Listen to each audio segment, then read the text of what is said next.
It's no accident that Ali built his cafe on the very edge of the desert. He knows that any adventurer into the Sahara will always take this road.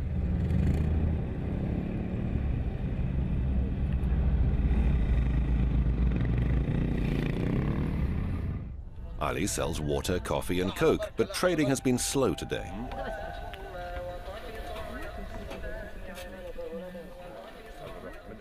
On top of that, he's heard worrying news on the radio. Unlikely though it sounds, there's snow in neighboring Egypt, which could threaten the desert's main event, a festival that attracts thousands of tourists. The mild desert winter is when business usually peaks and when the Sahara rarely comes to life.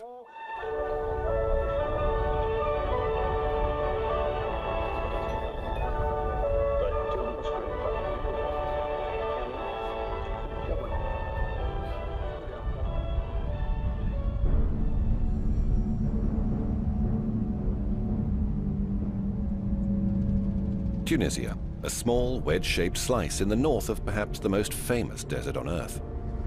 This small country is known as the Sahara Gate.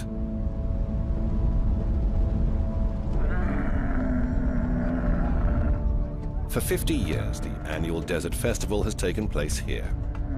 It's an event that draws people from all surrounding countries. These people's lives are deeply intertwined with the desert. For many, preparations for the festival began 6 months ago. They've gone deep into the desert every day on an exhaustive training schedule. The main event is camel racing. Any prize in a sprint race is a great honor, but winning the 42-kilometer marathon is considered especially prestigious. The young boys in the small town of Duz dream of such a victory. Seemingly endless sand dunes begin just beyond the town's borders. Like every other man in the region, Ahmed hopes to win. 2 years ago, he and his camel came first in a sprint race. I'm confident about this part of the race because my camel is quite familiar with the area. I do have some doubts about the long-distance marathon, though. I haven't entered it before with this camel.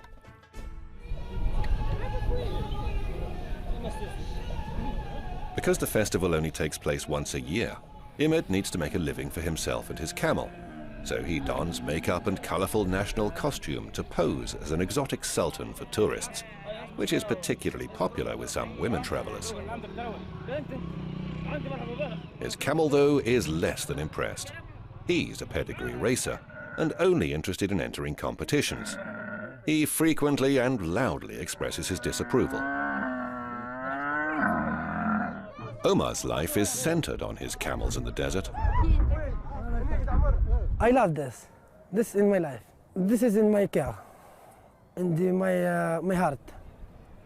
Doing that. No, my camel. This is not working in tourist. No, this is for racing. This is my friend. Is everything for me in life, because this camel loved me for one time. This camel like me. Omar has always shared a special relationship with his camels. There was a time when he trained these beautiful creatures to appear in a Hollywood movie that was filmed in the Sahara. For movie, it is named Black Gold. I am work with Antonio Banderas, Tahar Rahim, Mark Strong. These people, I give training in the camel in Tunisia, in this place in the Hammamet. In last year's marathon, Omar came first, but no one can tell how the race will end this winter.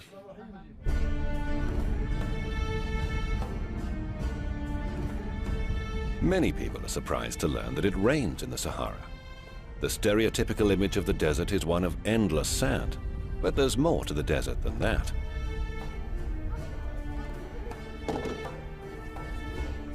An untrained eye could easily miss what's hiding in the rocks.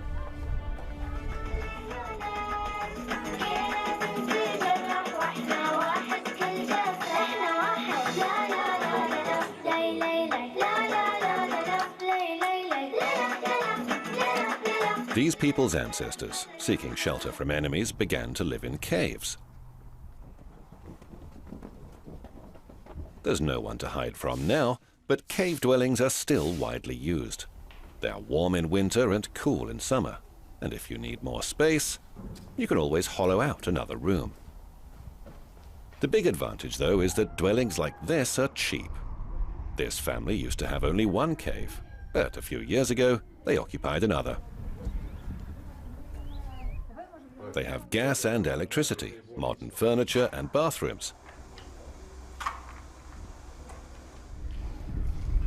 The water supply, though, can only be used for domestic purposes. They get their drinking water the same way their ancestors did. When it rains, water collects in special reservoirs. And in winter, there's quite a lot of rain. Summer is better for us than winter, because in winter it's hard looking after the animals. It is too slippery.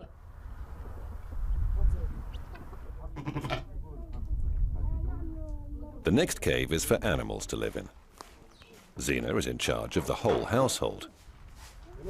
She looks after her elderly mother-in-law and a daughter-in-law who's not well.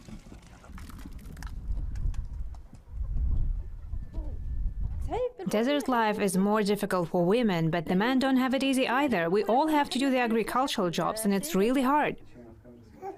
Ibtisam, Zina's elder daughter, helps with everything.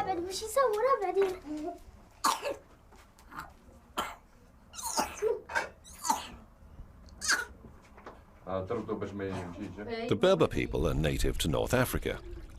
They have witnessed the rise and fall of several civilizations and still manage to preserve their language and traditions. Perhaps because the places they've always inhabited were hard to reach. The modern road to these caves was only built 15 years ago. Now tourists come regularly and are always welcome.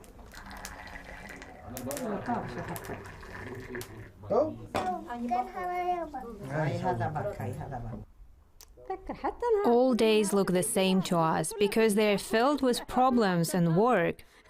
We have to work all the time.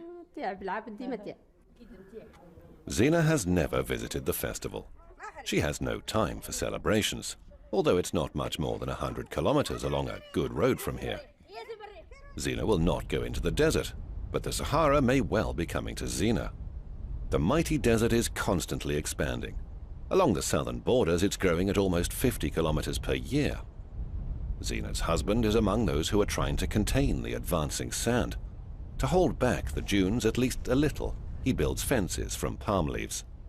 Despite these efforts, the desert is slowly but surely gaining ground.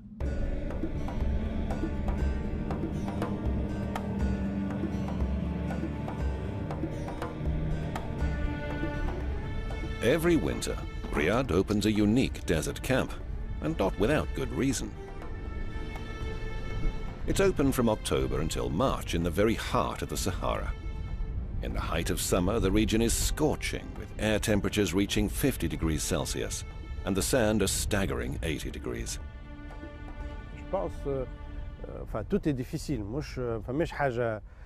Everything in this camp took a lot of effort. Nothing is easy out here. Merely existing here is very tough. Water is brought from an oasis 23 kilometers away. Tents are set up so that Europeans will be comfortable, but the know-how is borrowed from Bedouins, the nomads of the desert. There are Berber carpets in every tent. We put them there in case a scorpion or some insect tries to get inside. The rugs tend to stop them because they don't like crawling over the rough surface of a carpet. There are no generators or electricity in the camp. The light comes exclusively from candles, the sun, moon, and stars. In every tent, there's a toilet that uses wood shavings instead of water. Now we're flattening the tires to make them wider. That will enable us to get through. If we didn't do that, we wouldn't be able to climb up.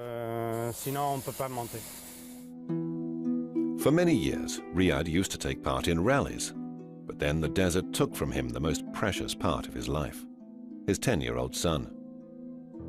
The boy always went with him on extreme races, but in what would be his last, Riyadh lost control of the car on a dune.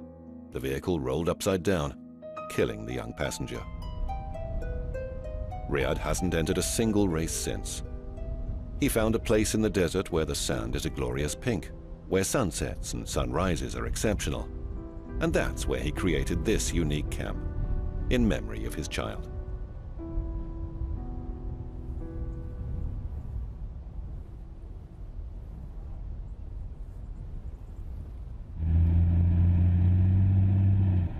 This group of Austrian adventurers has been struggling to get out of a sand trap for half an hour. Their minivan stuck fast in the sand close to Riyad's camp. After successfully bringing the tourists across the whole of Eastern Europe, they thought it would be a good idea to take it to the Sahara too. But the desert isn't known for its forgiving nature. Only the Bedouins are able to navigate this constantly changing landscape. For generations, they've grown up learning the many secrets of Sahara survival. Most are passed from generation to generation, but others can only be learned by trial and error.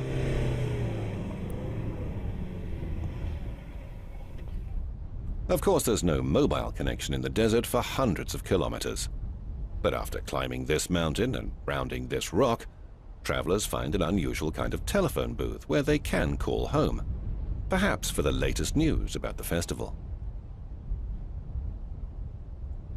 Omar's house is full of guests. They're from Algeria and are both friends and rivals. This is a friend from Algeria. His name Hamida. Yeah. This is my father. Yeah. And this is Bilhaj Muhammad from Algeria. And this camel is #1 for last year from him.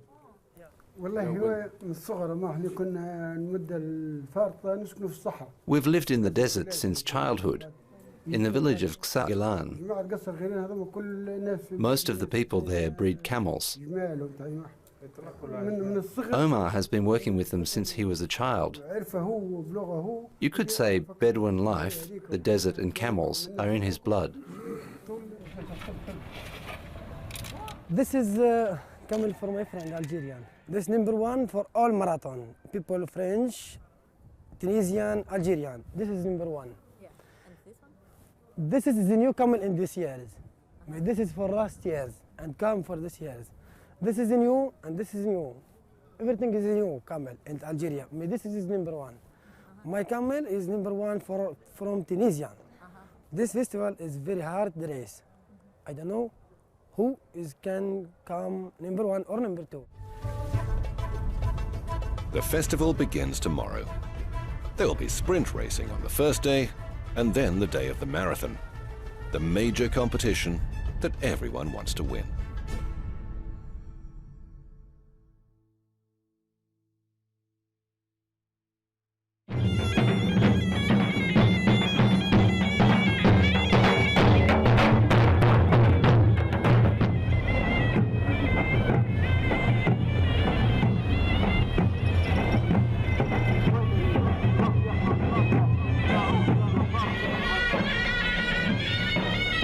A morning march through the streets of Duz opens the festival.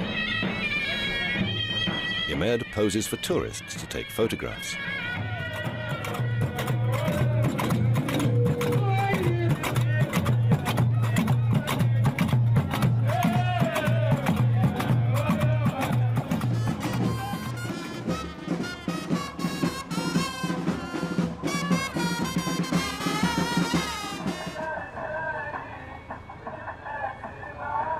Omar didn't go to the square. You might think that he's unconcerned about all the festival excitement. His day begins as it always does, with morning coffee instead of newspapers or TV news, always at the same time and in the same cafe. It's an Arab man's traditional ritual.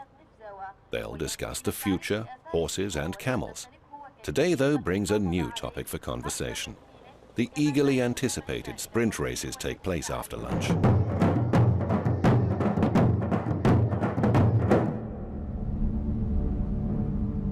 In Tunisia, the desert takes many forms, often in close proximity to each other.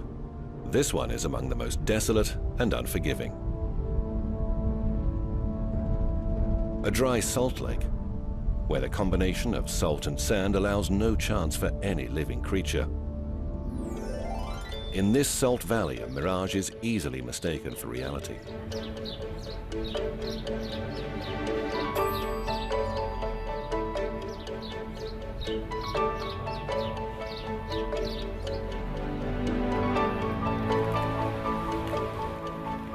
Mohammed El Abed was practically raised on date palm. He's worked at this oasis since childhood, a full 40 years. Climbing a tree to find a phone signal is perfectly normal to him. Mohammed's life revolves around these palm trees. He climbs them to pick the fruit or collect palm juice. Harvesting palm juice is a rare event, as it's quite literally the last thing a palm tree will ever give. After it stops bearing fruit, all fluid still in the tree is extracted before the trunk is cut down. The juice is nectar sweet, and a little yeast turns it into a unique and refreshing sparkling palm wine. It's a delicacy that is almost impossible to buy in shops because it can't be kept for long. It very quickly turns sour. There are 2 seasons every year when Mohammed's workload becomes even more than usual. Like a bee, in fact. Of the many palm trees in the oasis, only 2 are male. Mohammed and his colleagues must climb to the top of every single one to pollinate the females with a special brush. Only then can a crop of tasty dates be assured. Respect for the date palm is passed on from generation to generation. My father always said palm trees were everything to us. They're what we mainly live off. Dates are the region's most valuable and lucrative exports, but that's not the only reason they're so important. No other agriculture would be possible in the oasis without the palms. If not for the shade provided by the tall trees, other produce like oranges, lemons, tomatoes and lettuce would never be able to survive under the scorching Sahara sun. The oasis started to change in the 90s. It used to be better, a lot more beautiful, and there was more water. The main problem is that there's much less water here now compared to earlier times. This complex irrigation system uses millions of liters of water every day. 15 different wells supply water to Mohammed's plants. Connecting them is a challenge, but his ancestors came up with a solution as long ago as the 13th century. Desert survival has been a continuing battle for many hundreds of years. It's been estimated that there are more than 100 varieties of date in Tunisia alone. Many believe that these fruits of the palm contain everything you need for life, and people could survive for some time on nothing but dates. The perfect food for a nomadic lifestyle, they're light, nutritious, and can withstand the harsh desert sun. In Duz, people have lunch at noon, after prayers. Today, they'll have only a quick snack. There's no time to waste because the festival is about to begin.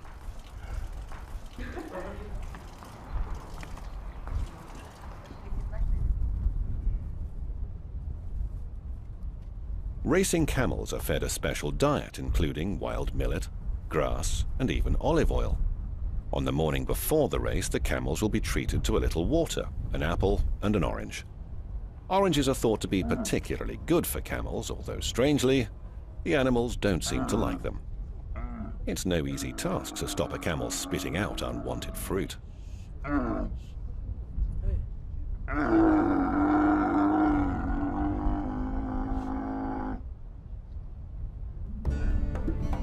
Despite being an important day, the desert has yet another challenge in store. By lunchtime, a strong western wind appeared.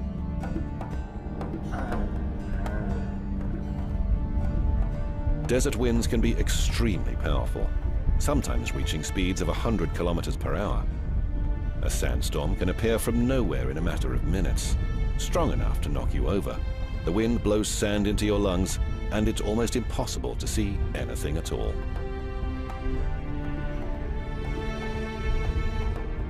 Many years of experience has produced nothing more suited to desert life than a turban. National costume is still respected in this area, where people may saddle their camel and venture deep into the desert for several days, with nothing more than a tent, water, dates, and a turban.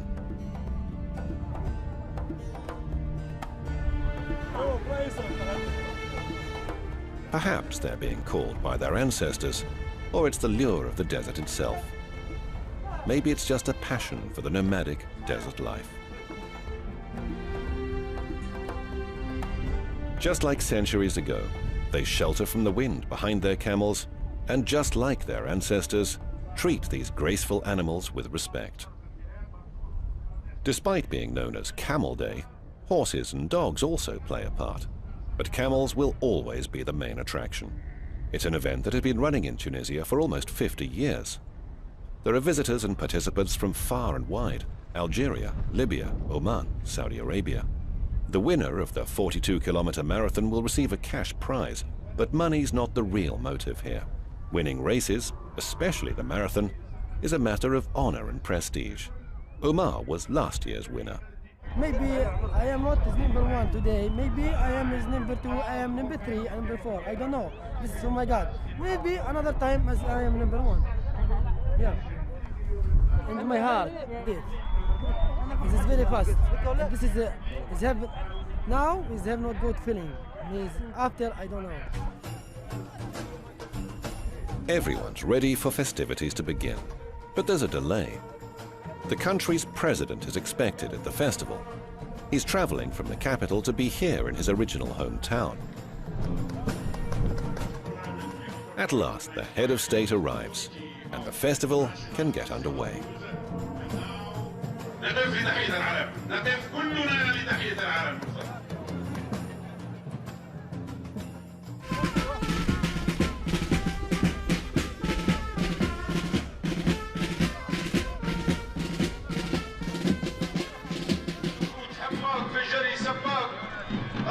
A horse theatre, hunting contests and camel fighting are some of the spectacles to be found at this festival.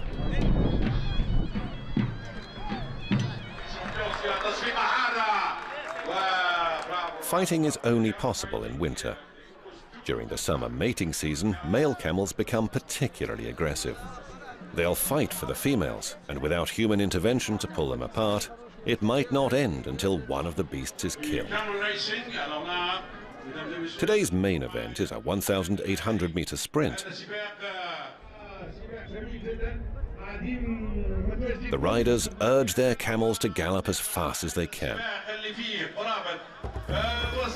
The maximum speed of these animals is 45 kilometers per hour.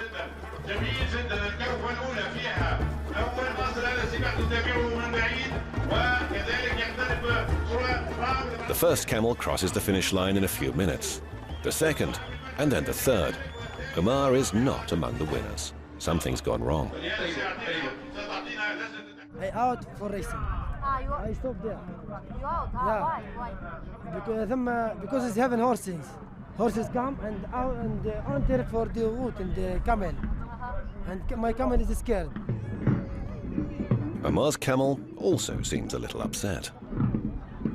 This camel, you know, what you do, what you can do, everything, you understand? Yeah. Okay.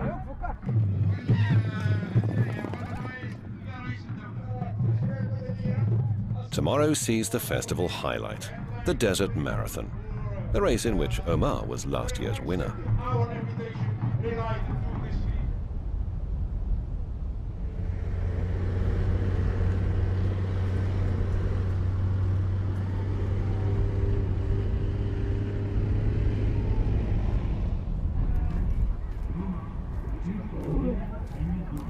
That is camel number one is last year.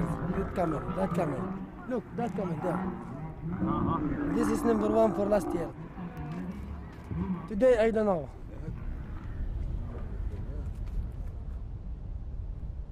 Marathon Day. Nothing else is happening at the festival.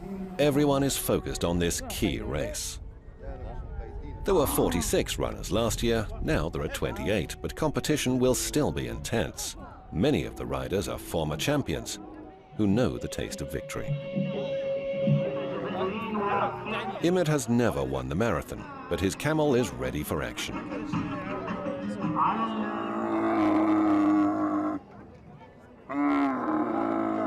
The animals are examined by vets. The marathon is a serious test of both the camel's stamina and its ability to deliver a final surge.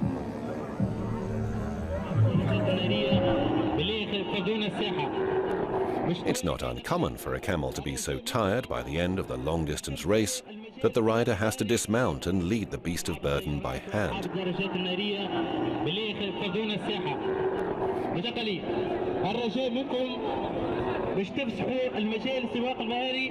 When tired, these noble ships of the desert will often disobey their riders.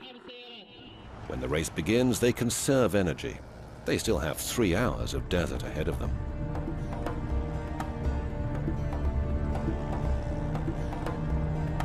Omar didn't win this year, but in the Sahara, people acquire a philosophical approach to life's victories and defeats. When the festival ends, Omar will take his camel into the desert for several days. Deep in the Sahara, the modern world seems less significant, and the problems of the city futile. Life takes on a very different meaning for those who live in the desert.